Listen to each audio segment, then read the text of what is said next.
तो है भाई लोग, जय श्री राम जय हनुमान। तो फिर से आप लोगों को स्वागत है। मैं आपका भाई मनीष यादव, न्यू ब्लॉग। तो आज मैं आप लोगों को बताने वाला हूँ गाइस, मैंने फिर से एक न्यू वीडियो बनाया है जो कि भोजपुरी गाने पे है। आप लोग जाके उसको प्लीज़ देखिए यार, और अपना प्यार और आशीर्वाद दीजिए, और इसी तरह अपने भाई पे कृपा बनाए रखिए ताकि आपका भाई फिर से ऐसा ही वीडियो बनाता रहेगा।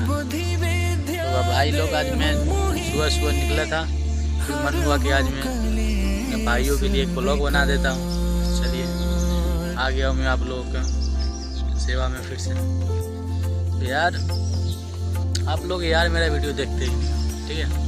आप लोग मेरा वीडियो देखते नहीं, इसलिए मैं ज़्यादा वीडियो नहीं बना पाता, ठीक है। सुबह के टाइम, इसलिए बोलने में भी थोड़ा गड़बड़ी हो रहा है। आप लोग मेरा वीडियो देखते नहीं, इसलिए मैं ज़्यादा ब्लॉग नहीं बना पाता हूँ। यार देखो, एक बार देख के तो देखो, क्लिक तो करो यार, एक बार क्लिक करो। देखो तभी तो आपका भाई कैसा वीडियो बना रहा है। ये गरीब भाई फोन से बना रहा हूँ मैं वीडियो, बाकी लोग कैमरे से वीडियो बनाते हैं।